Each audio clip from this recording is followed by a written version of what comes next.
अग्निदेव को भगवान शिव का आशीर्वाद कैसे मिला। एक समय की बात है जब श्री महादेव जी अनेकों देवों के साथ तीर्थ यात्रा करते करते भृगु कक्ष नामक तीर्थ में पहुंचे। वहां अग्निदेव कठिन तपस्या कर रहे थे। वे अनेकों रोगों के कारण बहुत दुखी थे। रोग से उनकी आंखें पीली पड़ गई थी। रोगों से छुटकारा पाने के लिए वे सैकड़ों वर्षों से महेश्वर शिव की आराधना कर रहे थे। देवों ने प्रार्थना की कि हे महादेव, ये अग्निदेव हम लोगों के मुख हैं।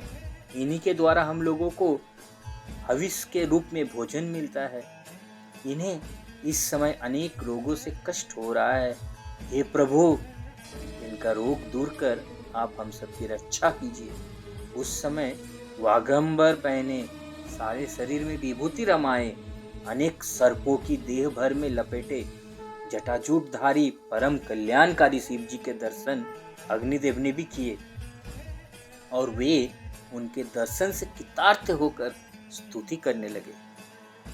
उनकी भावमयी स्तुति से प्रसन्न होकर भगवान शिव ने कहा, हे अग्नि, मैं तुम्हारी तपस्या से अत्यंत प्रसन्न हूँ। जो वर मांगना हो मांग लो।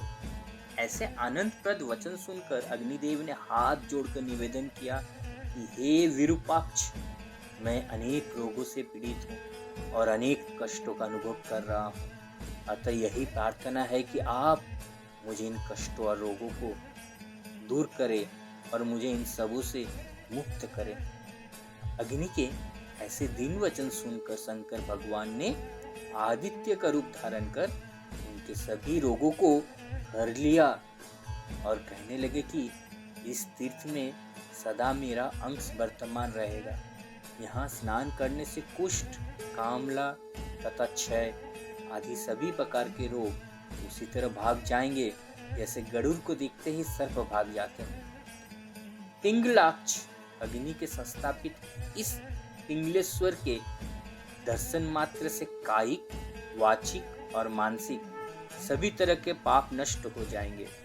इस पावन देवखात नामक तीर्थ में स्नान, दान आदि जो कुछ भी पुण्य कार्य किया जाएगा वो अक्षय होगा, उसके अनंत फल मिलेंगे। और इस प्रकार अग्निदेव भगवान शंकर की आशीर्वाद प्राप्त किए और सभी रोगों से मुक्त होकर सदा के लिए खुश रहने लगे।